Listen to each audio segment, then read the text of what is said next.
తిరుమల లడ్డూలో జంతువుల కొవ్వుతో తయారు చేసిన పదార్థాలు వాడుతున్నారన్న సీఎం చంద్రబాబు వ్యాఖ్యలపై భూమన కరుణాకర్ రెడ్డి స్పందించారు. తిరుమల శ్రీవారి ప్రసాదాలపై విష ప్రచారం చేస్తే స్వామివారి శిక్ష విధిస్తారని అన్నారాయన.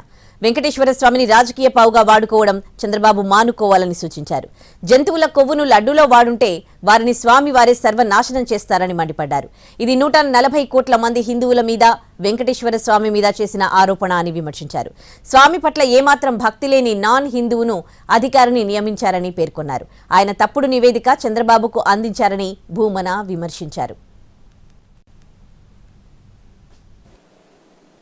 ఇది 140 కోట్ల మంది హిందువుల మీద చంద్రబాబు చేస్తున్నటువంటి ఆరోపణ, వెంకటేశ్వర స్వామి మీదనే చేస్తున్నటువంటి ఆరోపణ. నువ్వు చెప్తూ ఉంటావు స్వామి అన్నీ చూస్తూ ఉంటాడు అని.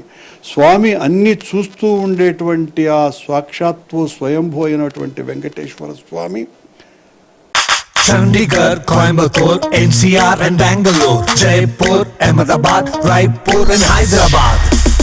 We've been here, we've been there, Veka's been just everywhere. జంతువుల కొవ్వును పరమ పవిత్రమైనటువంటి లడ్డూలో వాడితే ఆ వాడిన వాళ్లను సర్వనాశనం చేసేస్తాడు.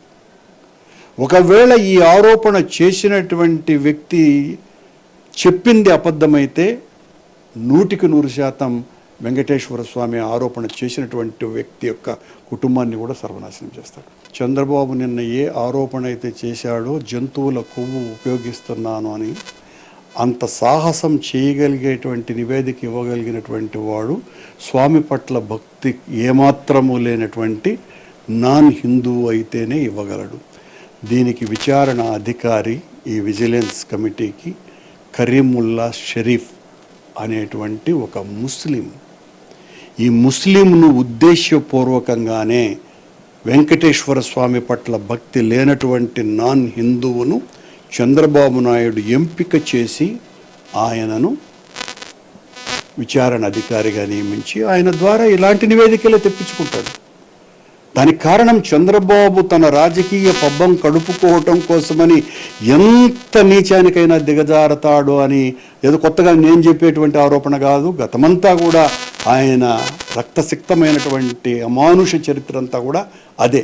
లేకపోతే ఇంతటి ఆరోపణ చంద్రబాబు నాయుడు గారు చెయ్యరు.